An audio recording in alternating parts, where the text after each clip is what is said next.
हमारी web development की पहली क्लास में और सबसे पहले हम लोग सीखने जा रहे हैं HTML और इसकी शुरुआत हो चुकी है। चलिए आगे बढ़ते हैं, समझते हैं कि किस तरीके से क्या है।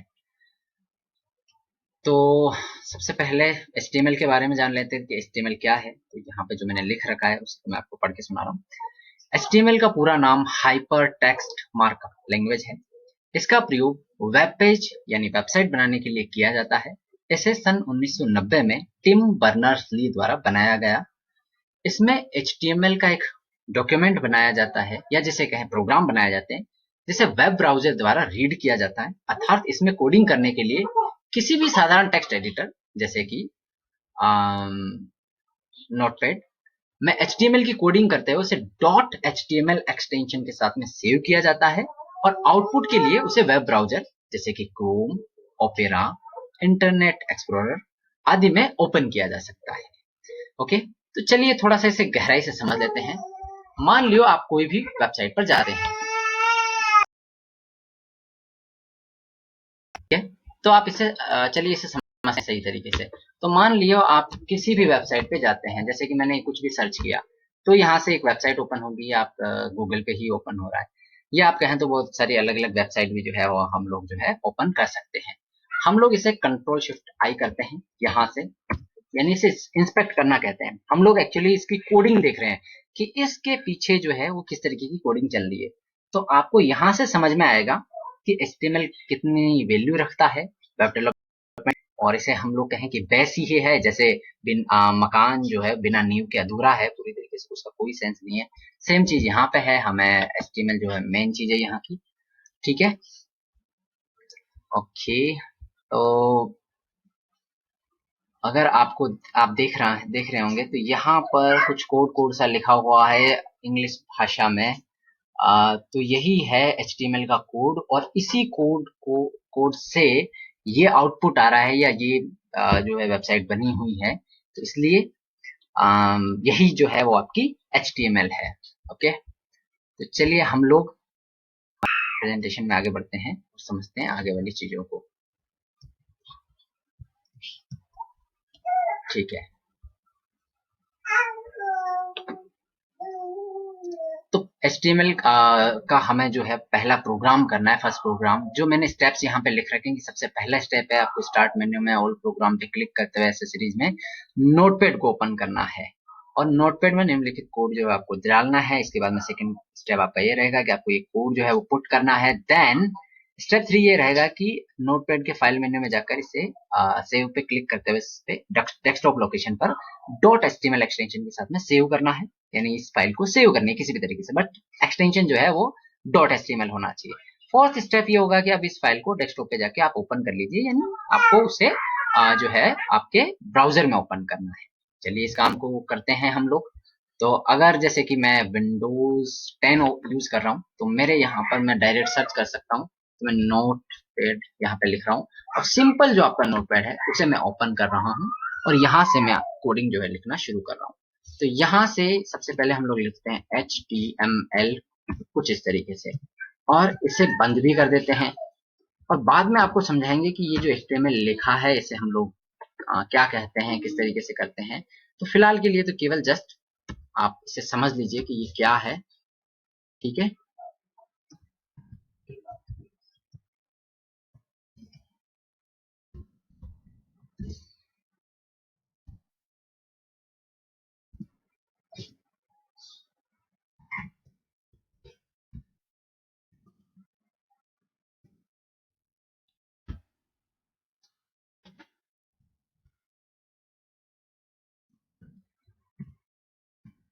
एक अच्छे कोड की निशानी होती है कि वो प्रॉपर तरीके से लिखा होता है, तो आप भी जब यूज करें तो जैसे मैं दे रहा हूं वैसे ही आप दें तो अच्छा होगा। ये कोड वैसा ही कुछ है, बस हमने अपनी मर्जी से अपने वाले चेंजेस कर लिए हैं इसमें, बाकी सब कुछ सेम ही है। ओके, चलिए आगे बढ़ते हैं और इसे देखते हैं।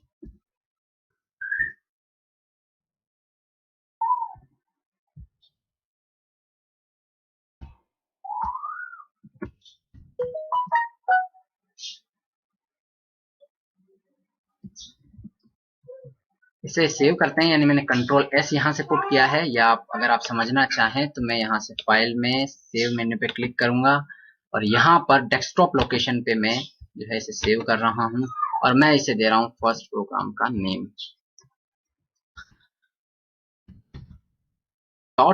.html आपको देना जरूरी है।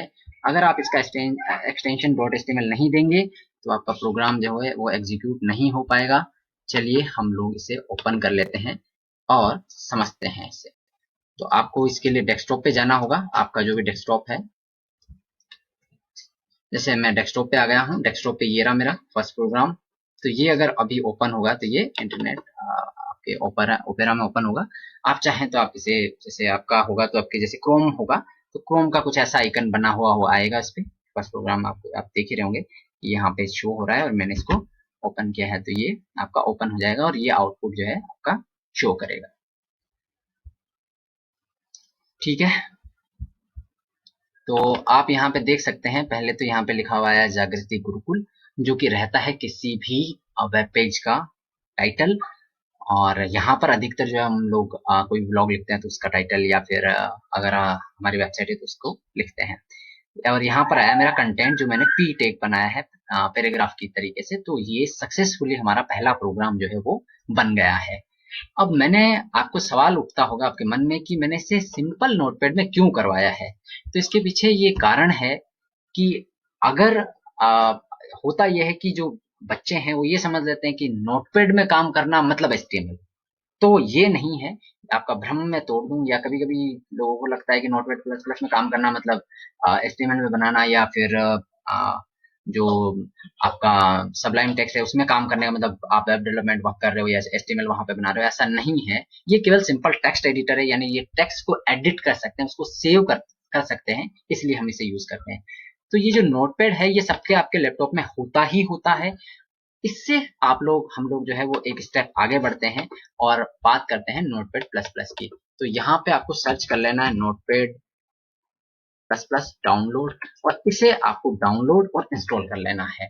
मेरे पास में नोटपैड प्लस प्लस पहले से डाउनलोडेड है, इंस्टॉल्ड है, तो मैं इसलिए इसमें आगे बढ़ जाता हूँ। जैसे कि इसे नेक्स्ट करते हैं और समझते हैं आपका इसे। तो ये देखिए मैंने कोड वहां से कॉपी करके लेके आ चुका हूं मैं, और यहाँ पे मैंने पुट कर दिया है। अब मैं कंट्रोल एस करने जा रहा हूँ, यानी कंट्रोल एस यानी सेव यहाँ से भी, और यहाँ पे कुछ भी डाल के .html से इसे सेव कर दिया है मैंने। ठीक है, अब आप यहाँ पे देख पा रहे होंगे कि HTML जो है वो कुछ इस तरीके से आ रहा है। अब मान लियो मैं कुछ गलती कर देता हूँ, जैसे कि मैंने ये गलती कर दी, तो देखिए कुछ तो ऐसा आपको महसूस हो रहा है कि कुछ गलत हो रहा है। तो इससे आप थोड़ा सा मतलब ज्यादा आइडिया गेट कर पाते हैं इसका, इसलिए ये इस तरीके से चलता है। ओके, तो इसलिए मैं आपको रिकमेंड करूंगा कि आप आगे का जो डेवलपमेंट है वो नोटपैड प्लस प्लस में ही करें, यहाँ पे ही सब कुछ ठीक तरीके से जो है वो हमारा चलेगा। ओके, तो इसलिए आपको नोटपैड प्लस प्लस का जो है वो यूज कर लेना चाहिए, ये ज्यादा बेहतर तरीके से काम करेगा। और आपको सेव करते समय ध्यान रखना है हमेशा कि आप इसे डेस्कटॉप पे ही सेव कर रहे हैं। जैसे कि अगर आप देख रहे होंगे तो इसमें डेस्कटॉप आ रहा है, तो यहाँ से आपको फटाफट से मिल जाएगा। जैसे आप इन सब स्क्रीन को क्लोज करते जाते हैं तो यहाँ पे आपको ये मिल जाता है। ठीक है, तो इस तरीके से ये सब कुछ आपके लिए बेस्ट रहता है। चलिए आगे बढ़ते हैं और आगे की चीजें समझते हैं किस तरीके से काम होता है।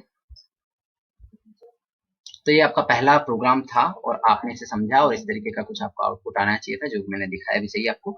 चलिए नेक्स्ट में बढ़ते हैं और इसे समझते हैं कि HTML जो है वो किस तरीके से वर्क कर रहा है। तो किसी भी वेब पेज को दो भागों में बांटा जा सकता है, हेड सेक्शन और बॉडी सेक्शन। हेड सेक्शन को पहले हम लोग समझते हैं। जिस प्रकार हमारा दिमाग हमारी बॉडी को कंट्रोल करता है, उसी प्रकार वेब पेज में हेड बॉडी सेक्शन को कंट्रोल करता है। इसमें लिखा हुआ वेब पेज पर प्रदर्शित नहीं होता है। इसे हेड यानी कुछ इस तरीके से स्टार्ट करते हैं, लेस देन, हेड और ग्रेटर देन से स्टार्ट करते हैं और इसे इस तरीके से जो है वो बंद करते हैं, एंड करते हैं। तो इसे मैंने एक इंसान का जो है वो एग्जाम्पल देके समझाया है। तो इसमें जो लिखते हैं अधिकतर वो शो नहीं करवाते, वो केवल इसलिए लिखते हैं कि ताकि वो प्रोग्रामिकली चीज रहे, वो आगे चल के आपको समझ में आएगी जब आप CSS या जावास्क्रिप्ट जो है वो करते रहेंगे। लेकिन इसका मेन उद्देश्य ये रहता है कि ये जो है वो कंटेंट को हमारे कंट्रोल कर रहा है। आगे करते हैं बॉडी सेक्शन। जिस प्रकार हमारी बॉडी विभिन्न प्रकार के कार्य करती है, उसी प्रकार जो बॉडी सेक्शन है वो यूजर को दिखाई देता है और उससे कम्युनिकेशन करता है, जैसे कि कुछ इनपुट लेना करना, वो सब कुछ करता है। और इससे बॉडी टैग बोलते हैं इसे में, तो इसे मैं अब आगे से टैग बुक कहूंगा। तो बॉडी टैग से स्टार्ट और बॉडी स्लैश बॉडी टैग यानी बॉडी टैग से क्लोज किया जाता है। ठीक है, तो ये हो गया आपका हेड सेक्शन और बॉडी सेक्शन, ये किस तरीके से काम करता है। ठीक है, अब हम बात करते हैं टैग की। तो टैग होता क्या है? HTML का कोड बहुत सारे टैग से मिलकर बना होता है, जैसे कि आपको शो करता हूं मैं। आप अगर इसे देखेंगे तो ये HTML टैग है, ये हेड टैग है, ये टाइटल टैग है, ये बॉडी टैग है, ये p टैग यानी पैराग्राफ टैग है। तो ये बहुत सारे टैग से मिलकर बना होता है, इसीलिए इसे हम लोग मार्कअप लैंग्वेज भी कहते हैं, जिसे मैं और आगे डिटेल में समझाऊंगा। ठीक है, अब जैसे कि अगर आपको कोई भी टैग बनाना है तो उसके लिए क्या करना पड़ता है? लेस देन, फिर टैग का नाम, जो भी आपका टैग का नाम है, फिर जो भी आपको टेक्स्ट या कंटेंट अंदर देना है वो आप दे सकते हैं, या दूसरे टैग भी हो सकते हैं अंदर, और फिर less than slash tag name और वापस से ग्रेटर देन। तो इस तरीके से ये तो हो गया आपका एंड करने के लिए, और ये होगा स्टार्ट करने के लिए। अधिकतर आपके टैग जो है वो इसी प्रकार के होते हैं कि उनको पहले स्टार्ट करना पड़ता है और फिर क्लोज करना पड़ता है। और मॉडर्न लैंग्वेज में तो ये एक स्टैंडर्ड भी बन चुका है कि आपका जो है वो इसी तरीके का होना जरूरी है। ठीक है, एग्जाम्पल यहाँ पे दे रखा है कि पी टैग यहाँ से स्टार्ट हुआ है और उसमें लिख रखा है हमने राम राम सा, और स्लैश पी से हमने उसे क्लोज भी कर रखा है, बंद भी कर रखा है। आपको ध्यान रखना पड़ेगा कि ये कोड जो है, जो टैग जो है वो तब तक काम करता रहेगा जब तक उसे क्लोज नहीं किया जाएगा। तो अगर आप एक पैराग्राफ बना रहे हैं और जब तक इस पैराग्राफ को बंद नहीं करेंगे तब तक HTML ये सोचता रहेगा कि ये जो है आपका चलता रहेगा। ठीक है, आगे बढ़ते हैं और इस पे हम लोग काम करते हैं। तो एट्रीब्यूट जो है वो क्या है? तो इसका शाब्दिक अर्थ विशेषता होता है। यह टैग की विशेषता या प्रॉपर्टी को डिफाइन करता है। जैसे कि बॉडी के पीछे का कलर अपन को बदलना हो तो इसके लिए हमें बीजी कलर का प्रयोग करके उसकी वैल्यू में कलर देना होगा।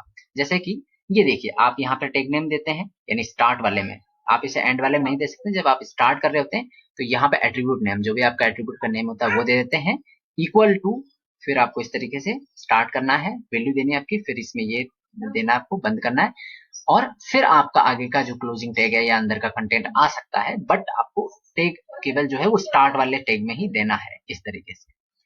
और यहाँ पे हमने एक एग्जांपल दे रहे हैं, बीजी कलर इक्वल टू, और फिर उसमें हमने ग्रीन जो है वो वैल्यू दे दी, तो इसका जो बॉडी का जो बीजी कलर है वो ग्रीन हो जाएगा। ठीक है, तो ये हमारा हुआ एट्रीब्यूट, किस तरीके से जो है वो काम करता है। चलिए इसे समझ लेते हैं। ये हुआ बीजी कलर इक्वल टू, मैंने इसे कर दिया ग्रीन, इसे मैंने सेव कर दिया है। और अब मैं इसे वापस जाके ओपन करता हूं। तो जैसे कि मैं जाता हूं डेस्कटॉप पर, और ये रहा मेरा प्रोग्राम, इसे मैं ओपन कर लेता हूं।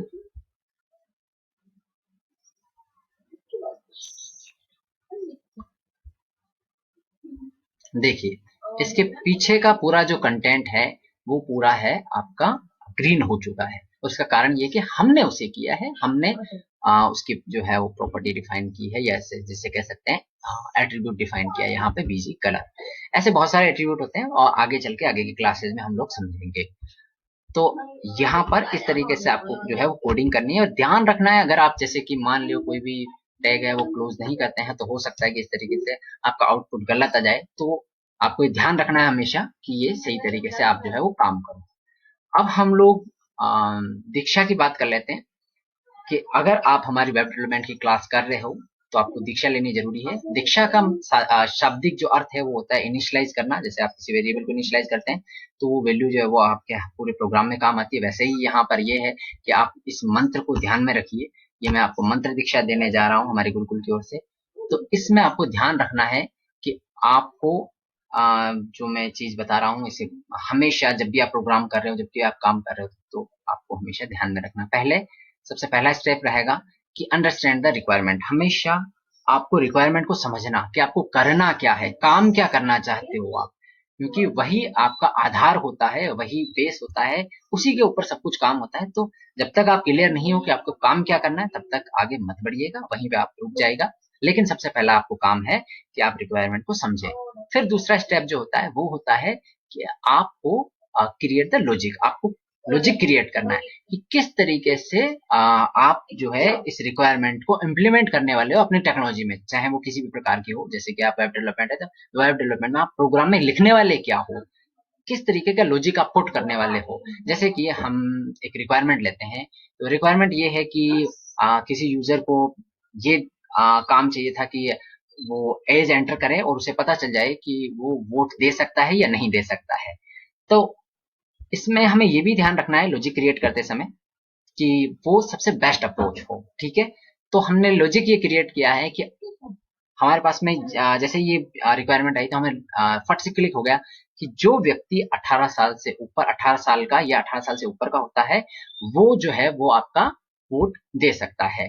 तो हम एक इफ कंडीशन में ये दे सकते हैं कि as equal to greater than equal to, अगर हम आपका है 18 से, यानी 18 से बड़ा या बराबर है, तो हम लोग कह सकते हैं कि you can vote, otherwise you can't vote. तो इस तरीके से ये हमने लॉजिक क्रिएट कर लिया अपने माइंड में ही या टेक्स्ट पेपर पर। तो फिर उसके बाद में ही आपको आगे बढ़ना है। बेस्ट अप्रोच आपको यूज करनी है, कभी भी ऐसा नहीं कि कुछ इस तरीके से करना है। और स्टेप को बिना मिस किए आपको काम नहीं करना है, वरना आपको बहुत ज्यादा टाइम लग जाएगा और आप बहुत ज्यादा अनुभव करने के बाद में वापस इन्हीं चीजों पे आएंगे, इन्हीं चीजों पे काम करेंगे कि सबसे पहले रिक्वायरमेंट को समझेंगे, फिर लॉजिक क्रिएट करेंगे, फिर इम्प्लीमेंटेशन करेंगे, फिर टेस्ट और डिबगिंग का काम करेंगे। तो फिर हम लोग बात करते हैं इम्प्लीमेंटेशन करने की। तो जब हम लोग इम्प्लीमेंटेशन करते रहते हैं तो हमारा ध्यान यहाँ पे केंद्रित रहना चाहिए हमेशा। और ऐसा कभी नहीं होना चाहिए कि हम लोग सोच कुछ और रहे हैं, यहाँ पे कुछ काम कर रहे हैं। तो इससे क्या हो जाता है कि आप बहुत छोटी सी मिस्टेक कर देते हो और वो आगे चल के बहुत बड़ी हो जाती है। और आपके लिए अच्छा यही होगा कि आप इम्प्लीमेंटेशन जो है वो पूरा ध्यान रखते हुए करें। इसके बाद में टेस्ट और डिबगिंग का काम होता है। आप सबको भी पता है कि परफेक्ट तो कोई नहीं होता है कि एक बार आप लॉजिक लिखेंगे और सब कुछ जो है वो एकदम सही तरीके से काम हो जाएगा। आपको डिबगिंग करनी पड़ेगी, आपको टेस्टिंग करनी पड़ेगी। टेस्टिंग का मतलब आपको उसको देखना पड़ेगा कि क्या आपका जो प्रोग्राम है वो सही तरीके से काम कर रहा है या नहीं कर रहा है, ठीक है। तो इसे ही हम लोग जो है टेस्टिंग करना कहते हैं। डिबगिंग जो होती है उसका एक छोटा सा नियम भी मैं आपको बता देता हूँ कि हमेशा आप ही गलत होते हो, यानी प्रोग्रामर ही गलत होता है। कंप्यूटर कभी भी अपनी ओर से गलती नहीं कर सकता है। तो कभी भी कुछ एरर आ रही है या आउटपुट आपका सही नहीं आ रही है, तो इसका मतलब आप ये समझो कि आप खुद गलत हो और डिबगिंग स्टार्ट करो। देखो कि किस जगह वेरिएबल की क्या वैल्यू है, क्या चीजें चल रही है, कहाँ पे आया है, क्या एग्जीक्यूशन हुआ है नहीं हुआ है। तो इस तरीके से आपको काम करना हो। तो लास्ट में जो मैंने चीजें बताई, हो सकता है कि कुछ एक चीजें आपके माइंड में नहीं आई हो, बट आपको चिंता करने की कोई भी जरूरत नहीं है, क्योंकि ये सारी चीजें जब हम अगले वाली कुछ क्लासेस लेंगे तो इन क्लासेस के अंदर अच्छे तरीके से आपको समझ में आ जाएगी। तो इसीलिए हम अपनी क्लास को इसी के साथ में यहीं पे ओवर करना चाह रहे हैं और आपको बस केवल असाइनमेंट दे देना चाह रहे हैं कि असाइनमेंट आपको क्या करना है। तो मुझे कुछ इस तरीके का आउटपुट चाहिए, the lion and the mouse, और उसमें कुछ इस तरीके के पैराग्राफ होंगे बीच बीच में। और आपको बता देता हूँ कि ये जो इनका यूज करना है, ये पी टेक का यूज करते हुए करना है। और ये पी टेक क्या करता है कि थोड़ा सा स्पेस ऊपर दे देता है, थोड़ा सा स्पेस नीचे दे देता है। इसी के साथ में मैं आपको एक और चीज यहाँ पे बता देता हूँ। तो जैसे कि अगर मुझे कुछ हेडिंग देनी है यहाँ पे, तो मैं यहाँ पे H1 टैग का प्रयोग कर सकता हूँ, ठीक है। जैसे कि नमो मैंने दिया और H1 से इसे बंद कर दिया। इसे कंट्रोल S करना पड़ता है यहाँ से, यानी सेव, और ये सेव हो चुका है। ओह सॉरी, मैंने इसे बंद नहीं किया था, स्लैश से अब बंद हुआ है। और अब आपको पता भी चला है, देखो नोटपैड ने अच्छे से हमें समझाया है कि आप यहाँ पे गलती कर रहे हो, ठीक है। तो मैं इसे रिफ्रेश करता हूँ। अब देखिए ये जो नमो है ये बड़ा टेक्स्ट में आ रहा है, जैसे हम लोग कहें हेडिंग में आ रहा है। तो इसका कारण यही है कि हमने इसे H1 टैग में लिखा है। तो आप भी इसका यूज कर सकते हैं। आगे आने वाली क्लासेस में हम लोग इसे बहुत अच्छे से पढ़ेंगे। तो वीडियो देखने के लिए आपका बहुत बहुत बहुत ही ज्यादा धन्यवाद। मिलते हैं अगली वीडियो में या अगली क्लास में। असाइनमेंट तैयार करके रखिएगा। Thank you so much. नमो नमः।